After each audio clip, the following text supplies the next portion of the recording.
Hello everyone, welcome to Home Life Landmark 2019 training video. Today we are going to talk about Fintrac. Fintrac, first one is a Fintrac ID, second one is a receive fund. So I hope you can learn something for this training video.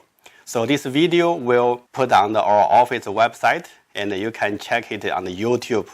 So if you like our channel, please subscribe. And also you can put a like, comment on the below. Okay, let's start.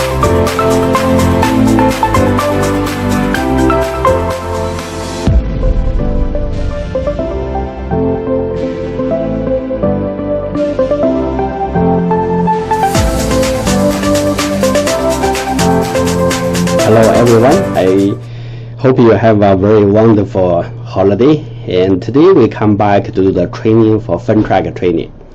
So this is the almost like a half an hour training. So I hope you can learn something. If you already know, so you will be able to quickly go through for the Fintrac ID, and next one is the Fintrac receive fund. If you are a new salesperson, so be aware. So if you have any client, when you have any transaction, you should to first is for the Fintrac ID, second one is for the receive funds. If you don't have those kind of the information, this is a Fintrac from federal government. If you don't comply with this document, so office cannot close the transaction for you. Okay, let's start. Before we start, I want to mention the one very important thing is I think most of the people already pay your TRAP membership for the 2019 is Korea and Korea due. So this is by end of the January. I checked with our office TRAP office manager site. I see there's still by today there still have 836 people, 836 agents is not paid yet. I know lots of people will say, I want to wait for last day by January 31st. In the past of the year, many of the times, in the last week, they may have a problem with the payment. Some people may be busy, they forget to pay this bill. And in February, they cannot use Toronto MLS. So they call office, they call TRAP, said, why I cannot use? So they said, because you didn't pay the Korea. So they have to spend $100 extra dollars to do the reinstatement. So to avoid that $100 penalty, please pay this from e-commerce.Toronto MLS and log in to pay your Korea as soon as possible. So this is the first one I want to mention. It's very important for every agent, and every year there's also have some agent they forget to pay, so they will spend the money to pay the penalty. The second one I want to mention is our next week, January 17, kick-off seminar. This seminar is really worth to attend. So you will learn something. January 17 is a Thursday. We start at 9 o'clock. Will be finished by 1 o'clock p.m. The location is Warden and Steels. There's one Infinity Stealing. So the topic will contain, first one is Tony will talk about the 2019 market outlook. So we'll give you the idea, insight, how the market, the rest of the market will be, and what is the trend for this year's market. Every agent, they know the market will be hard, difficult.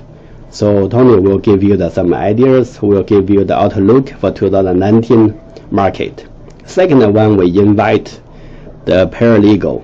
It's paralegal Mr. Yu, and he will give our training for how to avoid there's an argument with the lease. We know there's lots of the people called even through the new year. We have an agent, they get very hectic with landlord, with tenant, it's really headache. Some agent, even their self, they are the landlord. We cannot understand the full landlord tenant act 2006, but at least if you attend this seminar, you will be able to learn how to avoid there's a potential problem. So to help yourself, help your tenant. So this is a really good topic. And the next trainer is our trainer from Home Life, Gabriel. She is in the business for 40 years, training the real estate agent, and her topic is how to succeed in the changing market. Within the market hard, every agent can be finish the deal very easily. But since the 2017, 2018, right now it's 2019, the market continue change. How we are going to survive in this market? So she will give you the training, will give you direction, and hopefully we can learn something. We can make more deals. Lots of people may think about to give up, find a second job, part-time job. But I hope you can attend this training to learn how to focus on the real estate, how to get more business, how to get more transactions. So don't forget this training. This training is way open to every agent in every brokerage. Right now we already have almost 20. I checked yesterday, almost like 20, 30 people already registered. We have a very, very limited seat. So don't wait for last minute and don't go to the door to training. Even we are accept you register in the location, but register earlier and you are able to get your seat guaranteed. So this is two things I wanted to mention. So next one I want to mention is for the business plan for the Home Life. Home Life Canada, they have a business plan because this is new year just start. This is the second week of 2019. We total have 52 weeks. This is 7 days, 8 days of the 365 days of the 2019. This is the first month. Everything looks like new. So if you don't plan yourself, if you don't have a plan, it will be very quickly. This year will be gone. So lots of people in the business for many years, or you are new in the business. So I will quickly suggest you to download the Home Life business plan, because now it's time to plan your business in the year. So I don't want to spend a lot of time to go through, but there's only one page I wanted you pay attention. This page is your goal and how are you going to reach your goal in the year of the 2019. So this is give you the sample. If you want to make money of the 120,000 per year, how many transactions you should to finish? At least 12 transactions. So put in every month. That means every month of one transaction, you have a 12 months, 12 transactions. Every week, you will do a quarter. That means you are prepared for one transaction. So lots of people, where's my transaction come from? It's very difficult. So that's why they give you a number. It's 1,800 contact. What's the mean of contact? Maybe lots of people will say, wow, that's 1,800. It's too many contact I cannot handle. But I will suggest you break it down to the monthly. It's 150. 150 will be easy, but lots of people will still think about there's too much. So break it down to weekly. You will see there's 36 contact you need. Break it down to daily. Every day you need how many? 6. You work 6 days, you need 6 people. What's that mean? That means is if you wake up, you mind, you think. What you think? I need 6 people. Maybe 6 people is you go to the gas station, someone you pay you pay your gas, you go to the Tim Hortons, maybe you go to any of the convenience store, you go to any of the restaurant. So if you wake up, if you go out, there's 6 people must get in your contact people. So this is real estate is a people business, so we have to find enough people. If you get 6 people every day, though every week 36, monthly 150, yearly 1,800 people. So the appointment ratio, 36 people, maybe not everyone. You can meet them, you can talk to them. Maybe it's not everyone is ready to buy, ready to make appointment with you.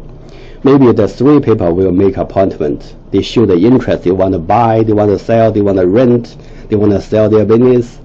So only, I think it's 12% of the rate, only 3 people every week you can make appointment. After the week, monthly 12 people, yearly 150 people. So that is can reach your goal. Every week you are prepared for a quarter transaction. Every month finish 1 transaction. So 12.5 people you meet maybe have 1 transaction. So if you never think about it this way, you will, when you wake up, you say, where's my business? How can I get my business? You don't know where you should go. So this is to quickly give you the idea what you should to do at the new year. Maybe different people, they have different strategy for the marketing, but at least I hope you can understand. I hope you know this is a people business. You get more people to know every day, you get more chance to make appointment. You have more chance to make appointment. You have more chance to see the property, to write the offer, to close the transaction. You have the more transactions to close, you have the more commission you earned. So that is, I give you the suggestion. Okay, let's start our training for today. First one, we will talk about the 2 forms today. One form is called 630, is called individual identification record. That is basically when we meet a client, we need to ask their ID. So it's really surprised lots of the agent, when the deal closed, office deal secretary ask the agent, you're meeting the form, Fintrac form. So they never ask their client Fintrac identification. This should be started at a very earlier. At least we will prepare the offer. Usually I will ask a client, for can I have your driver license? Can I have your driver license? I want to make sure if your name registered on title is correctly. This is for their benefit, but also I want to fill the form. It's called Fintrac form. I will follow the Fintrac federal government regulation. So that is, client, they will say this is for their benefit. They will give you the ID at the beginning.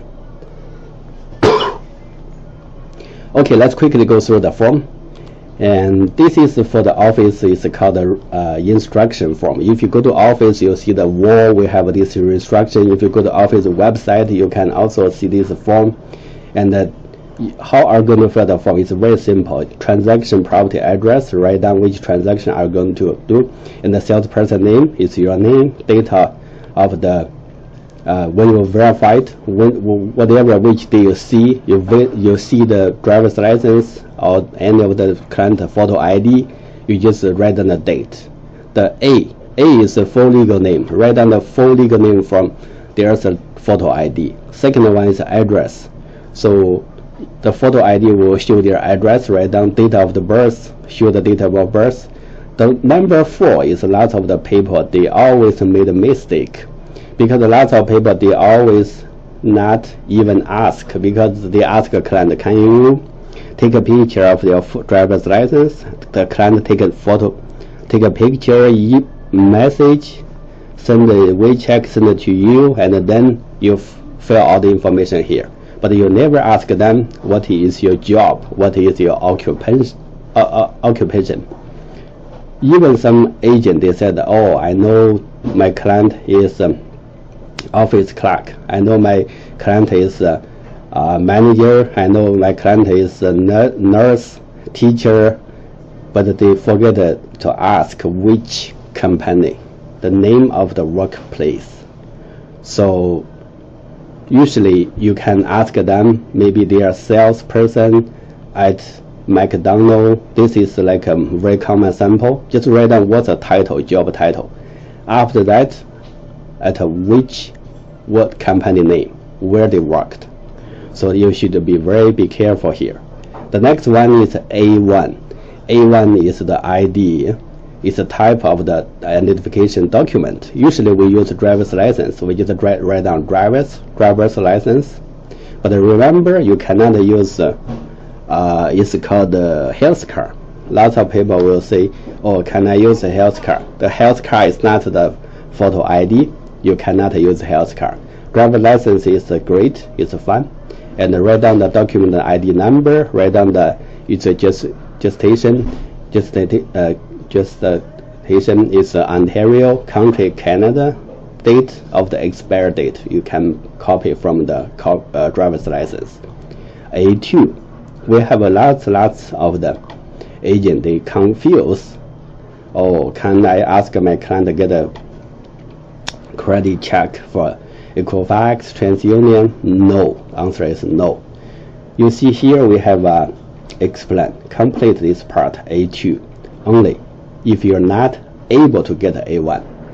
What's that mean? That means if your client not able to get A1, they don't have a photo ID. Then you go a little bit further, go to A2. So if your client already have a photo ID, so you don't need to go to A2. This is very important. A3, same thing. A3 is a dual ID. Maybe some clients, they are not allowed you get the credit check. So you have to go to this A3 if the A1, A2 is not able to acquire. And then you go to A3. A3 is like a bank letter, government letter, maybe it's there like a utility bill. This is a dual ID. Usually we really to see the people, go to the A3. But you have to know this is if A1 not available, go A2. A2 still not available, go to A3. Okay, I think that's very clear. We go to next page. Next page is called the third party. Third party is usually we go only for B2. B2, the third party, the mean is lots of the people,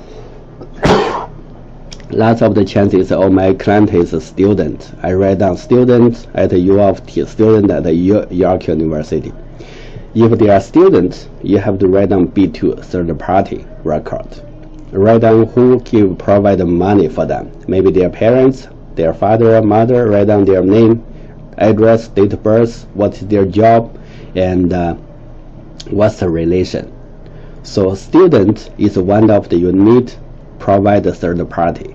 Next one is some people say, oh, my client is a housewife. They don't have a job. If there's no job, your housewife, you write down third party. Maybe their husband, maybe their parents. So next one is retired.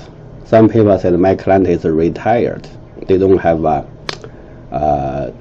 job. Then you can either write down retired or write down the before the retired. Which company, what is job they hold. Because sometimes the people they retired, they ask who provided money. It's from my previous working. My previous before I retired, this money I saving from my before my retired.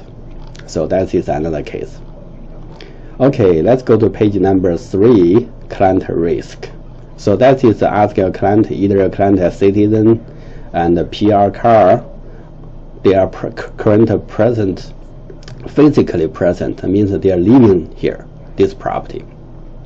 or your client is a citizen or PR, permanent residence, but not physically present. So this is two you have to choose if your client are Canada residents or citizen. Next one is Canada citizen or residence high criminal area. But usually this is we rarely to find no other higher risk factor even evidence. So what is mean the high criminal area? If you think your client live in the community or that area, in the GTA they have a map. But most of the our client is good client, it's not get involved. But unless you feel your sense, then you have to check. Next one is a foreign citizen or residence does not operate in a high risk country. This is such as like most of the student or visitor or work permit. And the medium risk, high risk. So if you go to our office website, we have a link and it will tell you which country are high risk. If the client from that country, you have to be careful. The last one is the business relation. Relation is the first, they have a D1 or the D2. Usually we just go D1. When you kind of purchase a property, what they are going to use is their residential property, or they want to do the being the income for the investment. So usually there are two categories. So if you kind of said I want to buy property for myself, it's residential. If they want to buy for rent, it's investment income purpose. And D2 is usually if the client ask a client if they have any transaction with our company in the past 4 years. In the past in the past 4 years, if they have any transaction with our office, you have to ask them, is their name changed, address changed, is their business occupation job changed? So this is for the D2. If everything remains the same, but they have a transaction with our office before, you have to write down all the name, address, principal, business, occupation, everything remains the same. All their address has been changed, or their job has been changed if they already have a transaction since the last 4 years. If they don't have 4 years, you don't need to fill this part. This is business relation. Okay, so that is the form for the Fintrac ID form. And next form, we quickly go to receive fund record. Receive fund record form is one of the form if we act in the buyer side, buyer agent, and if we have a deposit to listing brokerage, we have to fill this form. This form usually there's an agent have a common mistake or problem is for the page 2. Page 2 is D2, but let's start from beginning. So this is only where the cooperating, where the buyer agent, but it's not applied if you are the buyer agent for the new home. What's that mean? That means if you buy for the pre-construction, you don't need this form. It's only for the resale, for commercial buying, and this is for the co-op for buying side. Usually I will ask a client if they want to do the deposit. Just when they go to the bank do the deposit, go with them together and bring with this form. Fill the form in the bank, so you are able to get the information. If you don't go with them, if you don't ask the information after the deal before the closing, they won't. Most of the clients, they don't provide the information. So we are not very difficult to get this receive funds second page's information. Let's start first page. Transaction property address very easy, salesperson name easy, date is easy, and the information for the funds amount, like whatever amount of deposit. The currency is Canadian dollar easy. Which date you help your client do deposit to listing brokerage, and it's for bank draft. Usually it's a bank draft. Yeah, that's easy. So that's the first page we finish. And the next page is most of the clients they use bank draft, and we have to fill the D2. What's the D2 mean? D2 means before the last year, Fintrac, federal government come to our office, we write D2 is we think the D2 accounting number of account is a bank draft account number, but the officer they said no, we are totally wrong. The suppose account number is the client purchaser, the bank account number. So let's clarify. The currency is Canadian dollar, and the account is a bank account from purchase account number. That means the buyer they will provide their buyer's bank account number. If they're from checking account, so ask them if they have a personal check, and you write down check number on the below, on the bottom from check. You can write down here. If they don't have a check, if you are saving account, maybe you can go with them to the bank and ask the bank, to write down the account number, which bank they purchase the bank draft, name of account holder. Is one person, two person, which name provide the bank draft. So that's it. Only one is Canadian dollar, two is the bank name, bank number, bank account holder name, and the type of the account. Usually it's a checking account or saving account. 1, 2, 3, 4. So most of the agent they have a mistake is the second page. 1, 2, 3 for the 4 area missing. So I hope you, whatever you are watch the video. If you have any transaction, make sure this is properly prepared before closing. Maybe when you prepare for the deposit with your client, you can have those information ready. So the next page is E, receive fund for the e-transfer. Complete this part only if deposit is paid by wire transfer. So this is only for wire transfer. Alright, so this is all for the training. First is we have Fintrac receive fund. Second one is individual identification record. I hope you everyone very succeed in the 2019. Okay, good luck. We'll see you next time.